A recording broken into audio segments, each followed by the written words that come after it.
Hello and welcome to the KT Life podcast, your window to life in the UAE. My name is Anamika Chatterjee and I'm your host for this podcast. Heart health has become a concern among many young people these days. Once associated as a condition that only older people suffered from, many young people and young celebrities, in fact, are dying because of heart conditions. Today, my guest is someone who was diagnosed with a very rare heart condition when she was born. But Hannah Phillips fought through, and today she has become an advocate of heart health among youngsters in the UAE and has been steadily promoting awareness on the same. Hannah, welcome to the show. Thank you so much for having me. This is the KT Live podcast by Khaleej Times.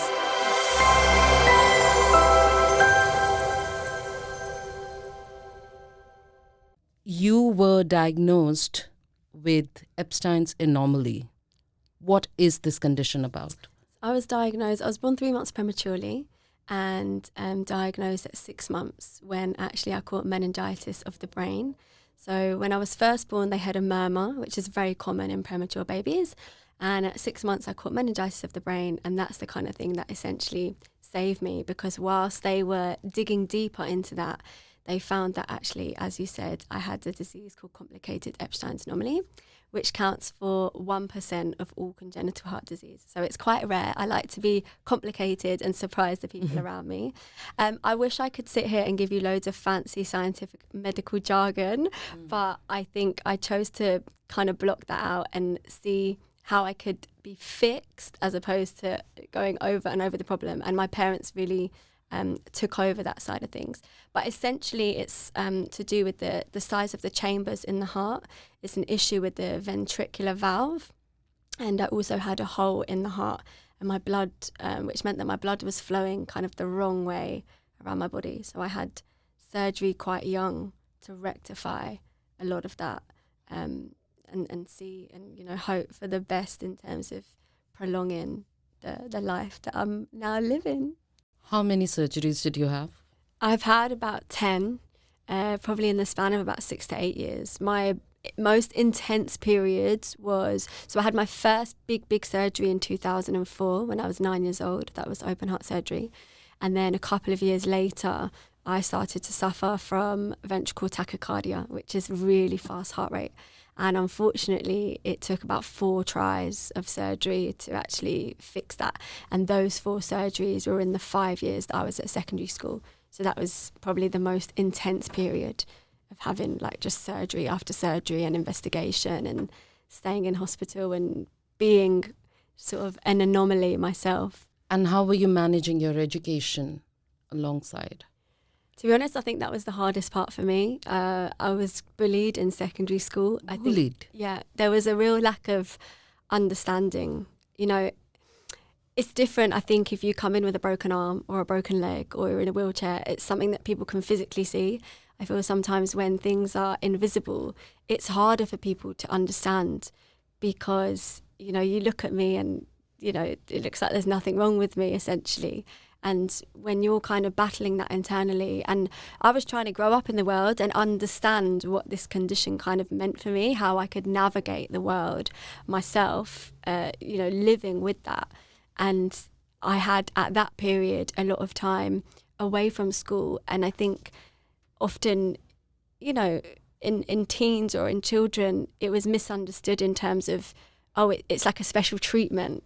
And actually, no, I'm not spending my days at theme parks having a great time. I'm spending my days in hospital, either having procedures or having investigation or, constantly being monitored.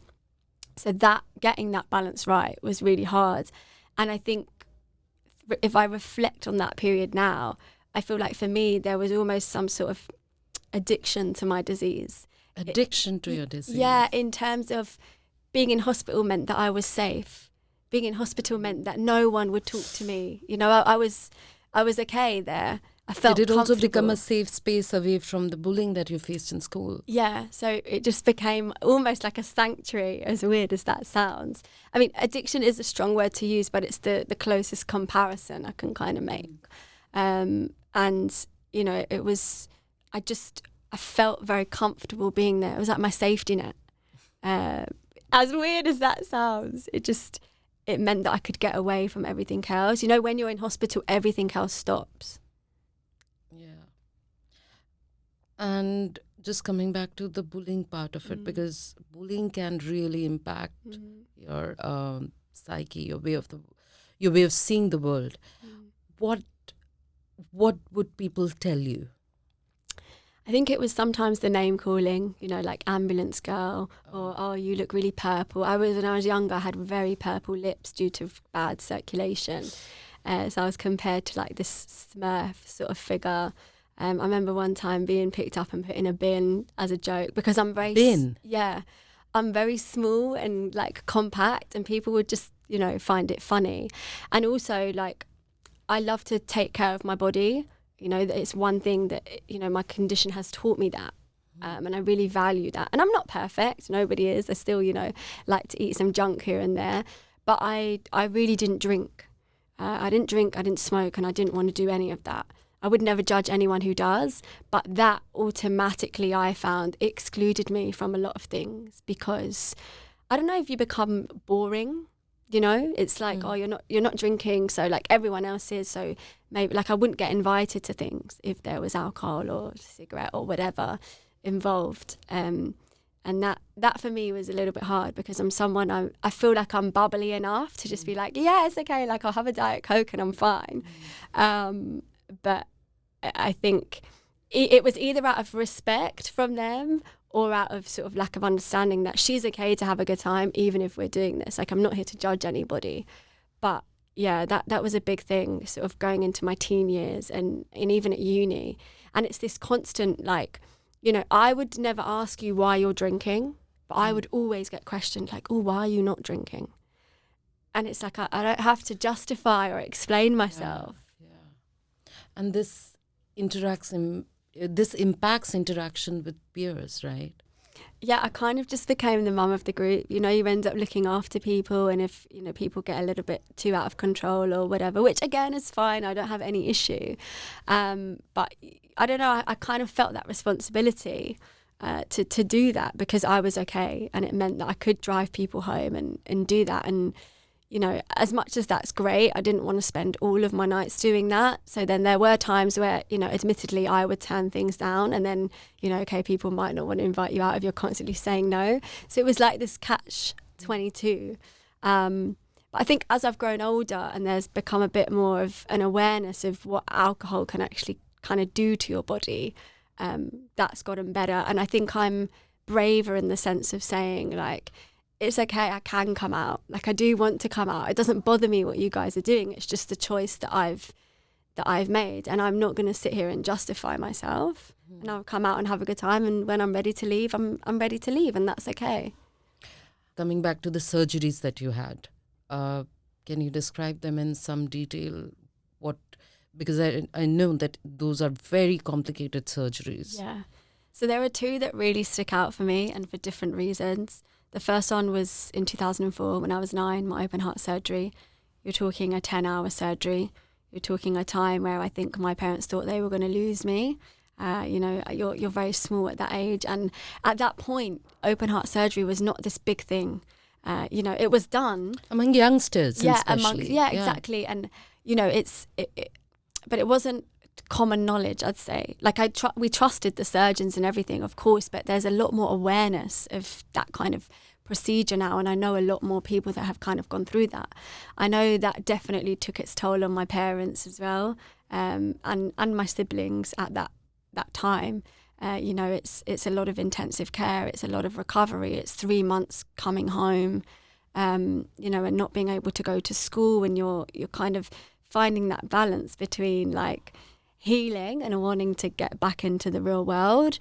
I'm really lucky that I always had parents who never really mollycoddled me. They never, like, suffocated me in bubble wrap, and they always wanted the best for me and for me to get back on my feet as quickly as possible. But that was a particularly strenuous time. And I think as well, at 9 years old, you're not fully understanding what could happen. You know, you're not understanding the ins and outs of the surgery. Your parents are dealing with that. And I remember my godmother, she took me out maybe a couple of weeks before the surgery, And I sat at dinner and we were talking like very casually. And then she asked me, how I was feeling.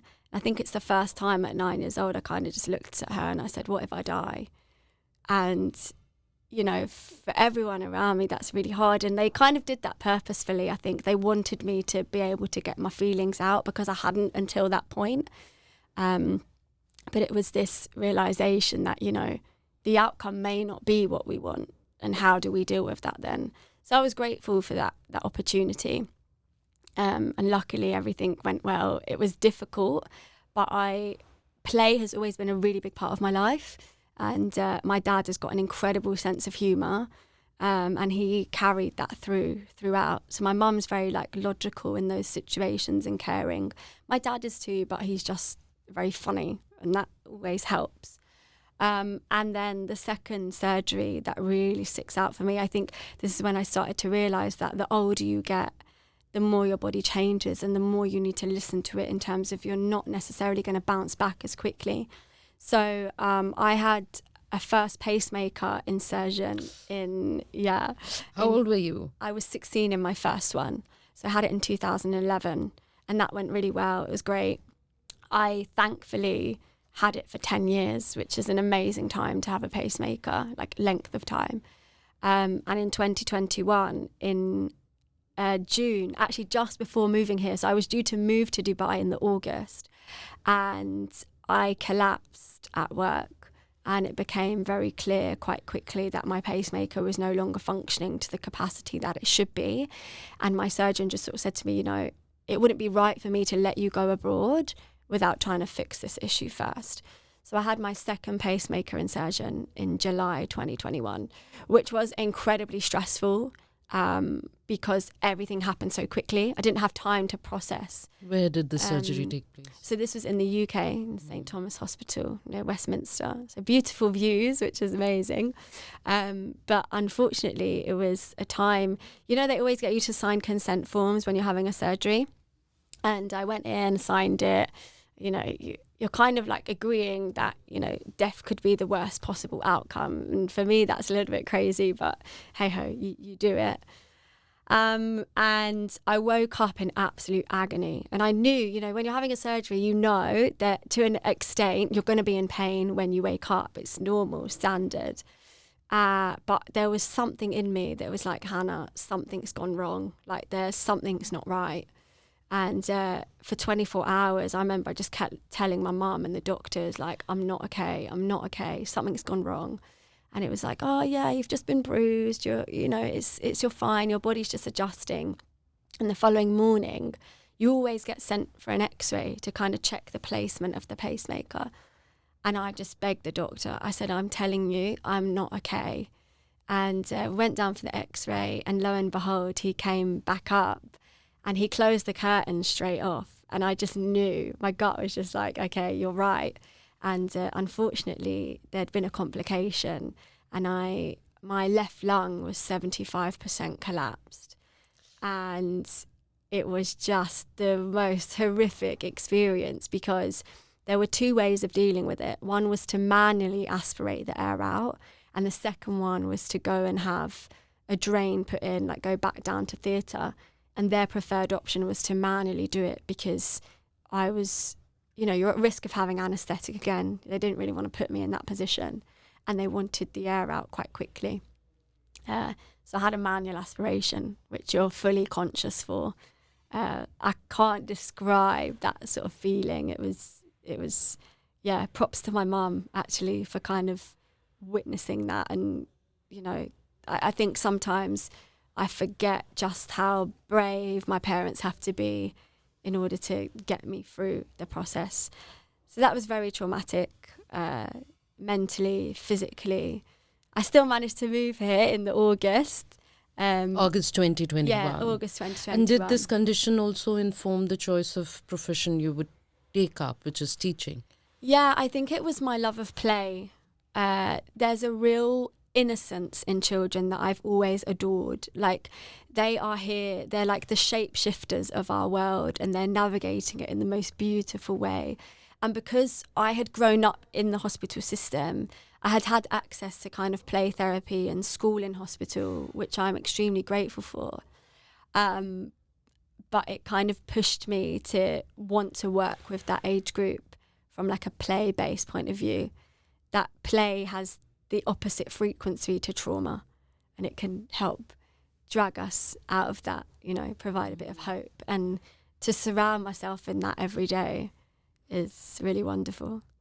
Speaking of Dubai, many people make it their home, and the establishment is doing their best to promote awareness on heart health, especially among the young. What is the stigma around heart health among young people?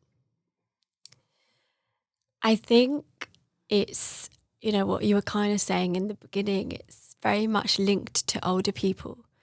People don't think about their hearts early on because, you know, why would you? Especially if you're, you know, fit and healthy, or what you think is fit and healthy, that could look different for everybody. And I think there's this real, you know, if you can't see it, then I feel like sometimes there's a delay in thinking about doing something about it. So you might not go and get your heart checked. You might not go and get other areas of your body checked because you can't see it. You can't really feel it all the time. So, okay, like we're plodding along, we're doing well. And that's great. And I think there is this kind of thought and thinking that it can be related to older people. You know, sometimes if you think heart disease or whatever, you might think of your grandparents. I was exactly the same when they offered me a pacemaker. I was like, you're joking. Like that, you know, I can envision my grandma having that. And actually, as you know, kind of start to peel away the layers, and, you know, this could happen to anybody. And you just have to be sort of accepting and aware of that. And I think it's our sort of duty and encouragement to do that amongst sort of the people that we know, you know, encouraging people to just go and get checked every now and then, because actually in doing that you're building up like a preventative, like you're preventing the problem from happening, as opposed to waiting until it's too late. And I think often we shy away from things that are doctors and hospitals, but actually it's for the better in some cases to just go and see, and you deal with whatever might be there at that point, you know, one sort of step at a time. And to just know that that this can happen to you as well. Mm-hmm. You were born with a heart condition, right? But for many people, stressful, you know, work environment, or you know, the refusal to eat properly, exercise properly, these are all contributing factors. So when you're young, you feel you're invincible.